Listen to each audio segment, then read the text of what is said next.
তো ফাইনালি কলকাতা চলে এলাম আর ট্রেন থেকে নেমে গেলাম। তো সেই সকালে ভোরে একদম উঠেছিলাম ট্রেনে সেই 5টার সময়। তো তারপরে এখন নামলাম দুপুর 2:30টায়। তো এসে এদিকে এখন গাড়ি রিজার্ভ করে নেব, একদম চলে যাব দমদম এয়ারপোর্টের কাছে, ওখানে হোটেলে মানে হোটেল নিব। যেহেতু আমরা এয়ারপোর্টে মানে পাশে থাকলে সুবিধা হবে, সকালবেলা যেহেতু আমাদের ফ্লাইট আছে 8টা টাইম, সে কারণে। তো এসে এদিকে রুম টুম নেওয়া আমাদের কমপ্লিট হয়ে গেছে। তো এদিকে আমরা রুমগুলো দেখছিলাম, একটু ফ্রেশ ট্রেশ হয়ে নিচ্ছি, যেহেতু খেতে যেতে হবে সেই কারণে। আর এদিকে খাওয়ার তো দুপুরে আমরা ওই যে 2:30টার সময় নেমেছি, তো গাড়িতে আসার সময় রাস্তায় আমরা দুপুরে লাঞ্চটা করে নিয়েছিলাম। তো এবার রাতের ডিনারটা তো করতে হবে।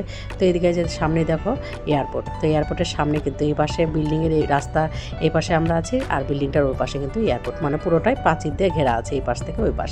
তো এখানে সামনাসামনি নিয়েছি যাতে ভোরে যেতে আমাদের খুব সুবিধা হয়, তাড়াতাড়ি হয়। তো এদিকে কিন্তু খাবার দুপুরে তো বললাম যে তখন খেয়েছি, তো রাত্রে আর ভাত খাইনি।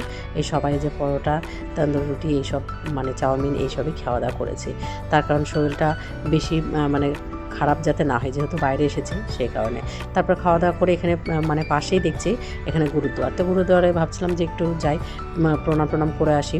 আর এখানে এসেই গুরুদুয়ারাতে সিস্টেম আছে হাত পা ধুয়ে তারপরে যেতে হবে। তো আমার তো এদিকে রুমাল বা অন্য কোনোটাই ছিল না। আর গুরুদুয়ারে ঢুকলে কিন্তু অবশ্যই মাথায় ছেলে হোক বা মেয়ে হোক সবারই মাথায় রুমাল বা ওড়না দিতে হয়। তো এখানে আমার ছিল না জন্য আমি ঘুড়ির টুপিটাই দিলাম। তো দেখি হনুমানের মতো লাগছে, তো ওটা ফেলে দিয়ে আবার রুমাল ছিল তোমার দাদাভাইয়ের কাছে, সেটা আমি মাথায় আবার দিলাম, দিয়ে একটু চারদিকে দেখে টেকে প্রণাম করে বেরিয়ে গেলাম। তার কারণ এত সুন্দর লাগে না এদের এই চারদিকে গুরুদুয়ারে পরিষ্কার, খুব সুন্দর, আমার ভীষণ পছন্দ হয়। তো ভিডিওটা কেমন লাগলো অবশ্যই জানাবে। সবাই ভালো থেকো, সুস্থ থেকো।